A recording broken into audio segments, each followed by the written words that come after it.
It's Sunday night, and Jeff Woodhouse would rather be at home with his wife and 3 kids. He's only been running his vet clinic in Arrowtown, Central Otago, for a couple of months, and already the police have his number. Tonight, they called it. Looks like we're just coming to the scene now where a dog's been hit by a car and found by a member of the public who's called the police. So I'm not sure what we're coming up to really, but not too good.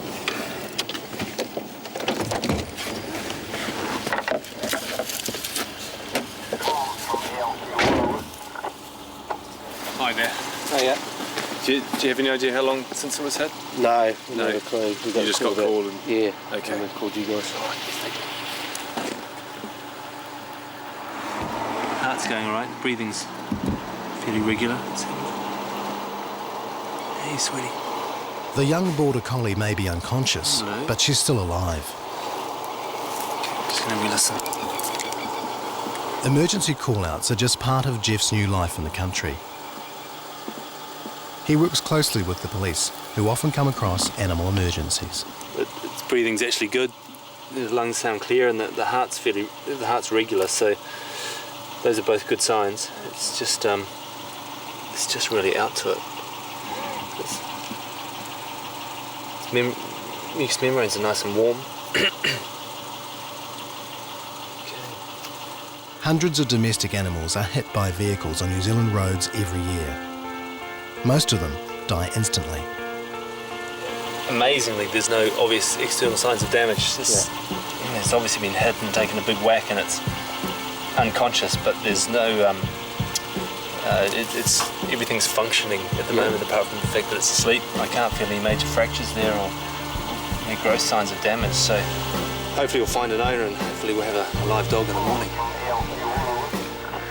With any luck, it'll be all right.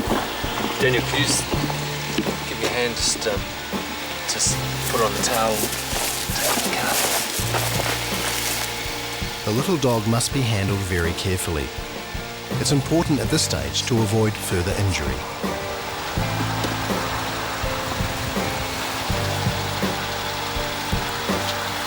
What's happening? Let's pick her up. Thanks. That's great. Oh, can I open the back door for you? All right. I'm going to take the dog back to the clinic. It's amazing it doesn't have any external signs of damage, but we reasonably frequently come across that. But I must admit, often they're dead with no external signs of damage. This one's, it's warm, its heart's normal, its breathing's relatively normal. It just looks unconscious. So, you know, it stands a chance of recovery. I just think we just need to support it, you know, through the night and see what the morning holds. And maybe just a case of waking up, but we'll just have to wait and see. Jeff will settle the dog in at the clinic. If he's very lucky, he'll be home before midnight.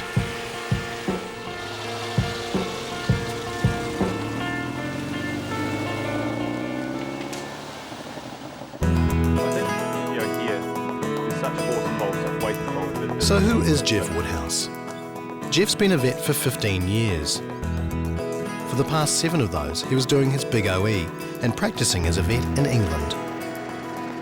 Then he decided to pack up his family and return home. They chose the small former gold rush settlement of Arrowtown as their new home because his wife Karen was born in the south. Phony substance? Rapids. Yeah. Rapids, yeah, I agree. Now Jeff set up a clinic here to fulfill his dream of becoming a country vet. Lots of sticks, right. The backdrop for New Zealand's youngest vet practice is the Remarkables mountain range, so he's called it Remarkable Vets. They've rented premises and are hiring staff. Now they need clients, step one of getting any new business underway. I gambled that it was big enough to be sustainable as a veterinary clinic, and obviously we're still working on that, but it's a work in progress. The clinic's been open for just 7 weeks, and the first thing on Jeff's mind this morning is the well-being of the border collie. Even though she's a girl, they nickname the dog Basil Brush for obvious reasons. So this is our wee accident victim from last night, who has started to wake up. She's not there yet, but she is able to stand, and at this stage there still doesn't appear to be anything particularly serious going on with her, and she's on a really positive slope at the moment in terms of improvement. I'm just going to give her a once over again.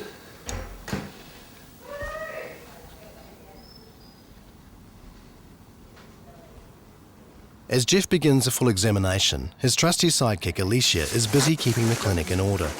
She's the brand new practice nurse.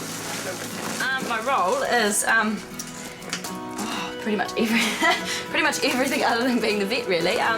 Just because it's only a one support staff clinic, it means that I'm the nurse, the receptionist, I don't know, the accounts lady. I do not aspire to be a vet.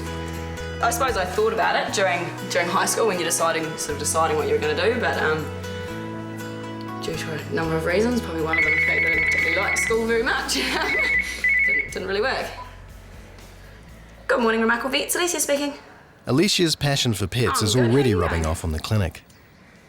2 of her pets from home are now hanging out at the clinic every day. There's Bear, the baby Rottweiler, and Diesel, the cat who has now taken up full-time residence. What Diesel lacks in the tail department, he makes up for in attitude. So being nosy, he's off for an update on the Border Collie.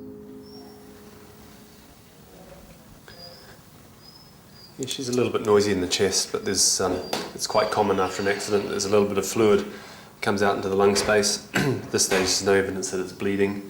And she's certainly breathing in quite a nice, regular way, so I'm happy with that. Bladder's okay. And as I said, she's stood and moved on all fours without signs of one leg being a particular problem. I still feel like I did last night, that she's taken a severe knock, but she hasn't sustained any major damage, which is great. And she's on a slow improvement. Jeff's happy with Basil Brush's condition. Now he'd love to find some owners. No one's come forward. She doesn't have a registration tag on her, which may well have come off around the accident time because she actually looks really well cared for.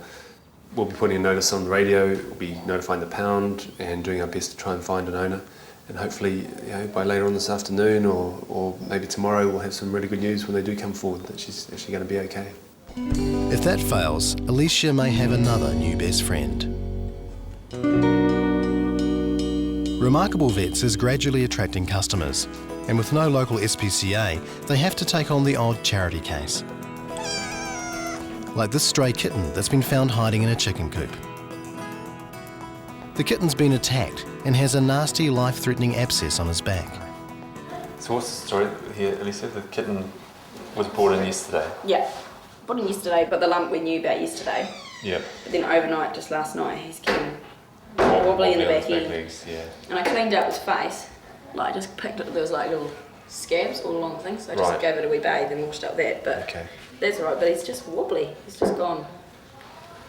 It's not too good on the back end. And that was literally early hours of this morning. Okay. Just sort of changed. Okay.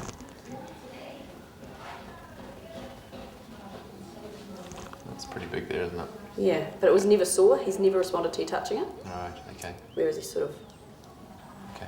responding a bit now. Well, look, I think the important thing is to explore this lump and drain it because it feels like an abscess, and take some of the pressure off from around there and see what happens. That's we might snap off a little X-ray as well, just to see what we can see while he's asleep, and then hopefully get him right and find a home for him. Luckily for the young kitten, Jeff will give him a second chance at life, and the clinic will pick up the tab. Just one of the new rules Jeff is learning about his role as a country vet. Later that afternoon at Remarkable Vets, the stray kitten's out of surgery. They're calling him Achilles for the time being, but sadly, his life is still in the balance. We clipped him up, we gave him a sedation, clipped him up. We've just drained the abscess, and that's the abscess drain, so you can see how much of a swelling there is there still. So we've taken an X-ray of it, but certainly not looking as good as what we might have hoped. Kitten was sort of starting to lose it in the back end, sort of yesterday, from the early hours of yesterday morning, he sort of started to make a bit of a change for the worse as far as how he was placing his back feet and things. So, you know, he's doing pretty well considering. I mean, this is a kitten who's had a little bit of sedation and a bit wobbly in the back end, and he's standing pretty good now. So, just sort of waiting and seeing what those X-rays hold for us. Alicia, with her soft spot for animals, will take Achilles home with her tonight.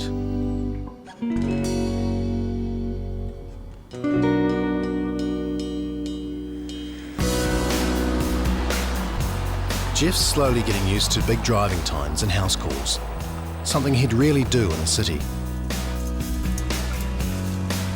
On this call, one of Auckland's most famous refugees, Michael Bulgaris, is very concerned about the well-being of his horse. Remus is a former racehorse who moved to the Rokatipu last winter.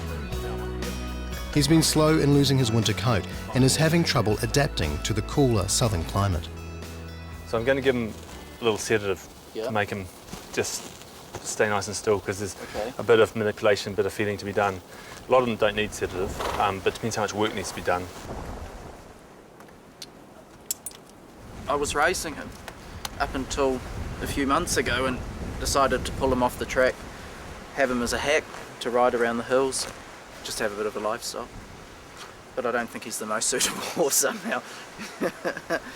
Michael and his partner also have a couple of dogs, Goliath the Fox Terrier and a young St Bernard called Aslan. So how fast will that take effect? About a minute and a half. Really? Okay. Jeff decides to have a closer look at the horse's mouth, where he suspects the problem lies. He has to judge the amount of sedative carefully so that Remus is docile, without knocking him out completely. His eyes starting to close. If you're working with him while he's standing up, what happens if he wants to fall over while you're working on him? I clear the area, yeah, and then we get him on his feet. But it very rarely happens. But the last time I emphatically said it never happens, it happened. But Remus is remaining upright.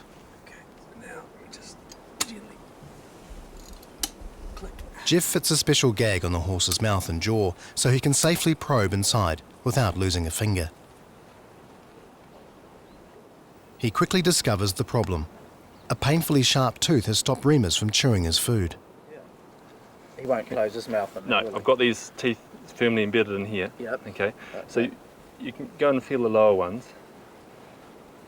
They go right to the back, just sort of go halfway. You feel sort of how sharp, and there's a bit of unevenness there, isn't there? There's a mountain peak.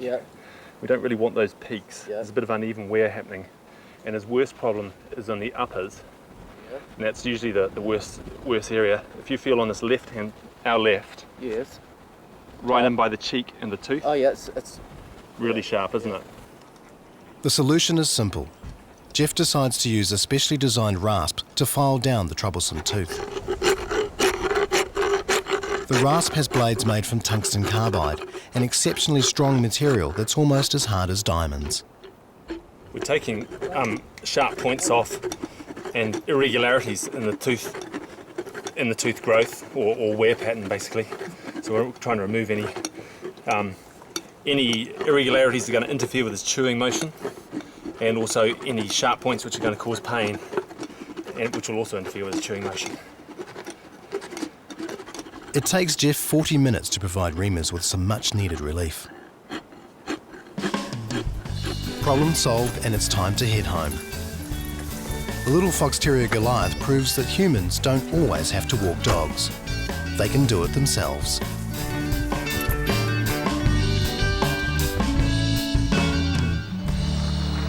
With Remarkable Vets just launching as a business, Jeff's called in a builder for a bit of a clinic makeover. Johnny, hi, yeah, I'm Jeff. Thanks for coming around. We've got a bit of outside work and a bit of inside work, so if we start outside maybe, and I'll take you through. Okay.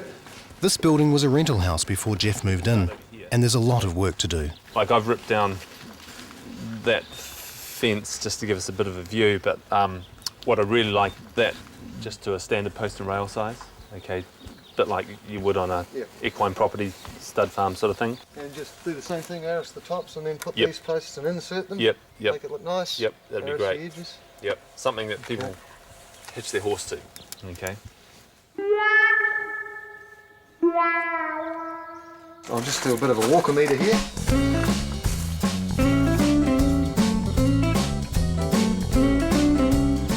And we're not on any sort of fixed budget because Vet's got plenty of money. I wouldn't go that far. We're in a growth phase. We are on a strict budget.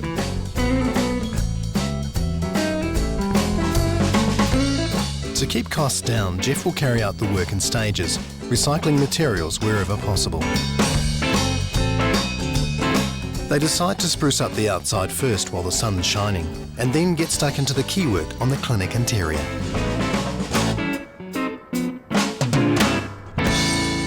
Meanwhile, there's some good news for little Basil Brush. So we've just tracked down Basil's owners. They heard our message on the radio, and it looks like it's only one of those happy endings. I don't think we can ask for any more in this one. We've done very well. Obviously things can be a lot worse with a car accident dog, but no, she's doing really well, and hopefully it's her owners that come along and will just sort of make the story perfect, really. Basil's owners are delighted their pet has been found, and they're on their way to pick her up. Jeff's a city vet who's moved to the country. 2 months into launching his new practice, Remarkable Vets, he's settling into the country call-outs. This farmer's just taken delivery of 80 new deer, but one of them appears to be blind in one eye. Worse, the animal is stressed about being held in the shed.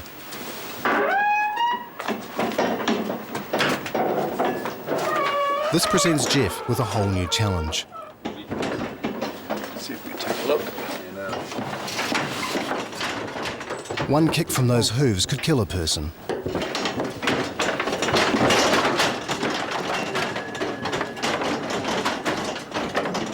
Already tight enough, Jeff. No, I just need to get the head up so I can just have a close look at the eyes. John the farmer and Jeff do their best to contain the deer in a movable pen. 100 kilos of terrified animal can be quite a handful.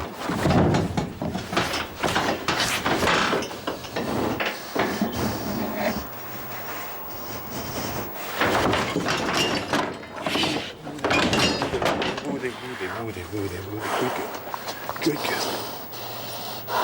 Good girl.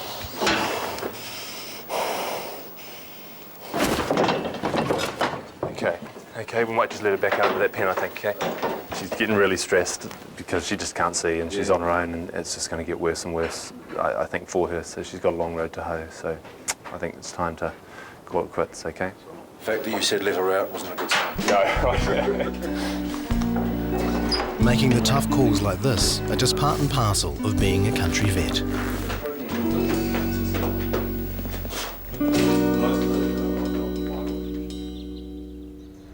Late afternoon and it's quiet at the clinic.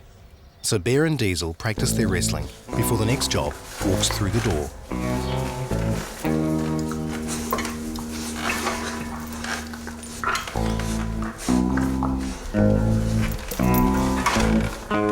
And it soon arrives. Jeff's last job of the day. Come through, Mike, we'll have a chat. It's a typical dog dilemma. An overweight lab who's enjoyed a bit too much of the good life. Okay, so she's 11, and I mean, on the whole, you're really happy with her. It's just the joints are starting to give her some grief, yeah? She can't jump into big anchors anymore. Right. And she's in bloody good nature. We've got 3 young kids, and she's been perfect, you know. Never got anyone. Labs are prone to bone disorders, and Lucy's owner Michael suspects she has arthritis as well. Hey babe, I'm going to get you to stand up for me. That's it. Lucy's not in great shape and will need major lifestyle changes to keep herself above ground. We've all heard that story. It's okay. No one much moved in there, dear. By the time we get to 90, I suppose about the same. That's right. Okay, that's all right. We're not going to push that. Okay. There's lots of change in these elbows, lots of bony change. Yeah, so sort of classic arthritic symptoms. She's multiple joints, Labrador, knees, hips, elbows. Right. They get to about this and they start packing up, don't they? Yeah. A lot of change there, which won't go away. But there are things we can do which may help her mobility, may reduce that pain level. Has she ever been leaner than this, or has she put on weight lately? Or Right, because mobility's gone down, exercise is down, appetite's sort of way up there still. I mean, if we can lose some kilos off her, that's going to be the most proactive thing you can do for her. and then everything. Poor old Lucy. Labradors tend to be greedy eaters. Jeff can only recommend a strict diet, so no more long lunches for Lucy. By the end of the day, Basil Brush was safely reunited with her family, and this little dog agreed. There's no place like home. Next week on Remarkable Vets, Achilles the kitten battles on but suffers a setback. We meet a pig with a big personality. And Jeff takes to the sky on an urgent rescue mission. He's got stuff for your puppies, for sheep and for pets, and potions and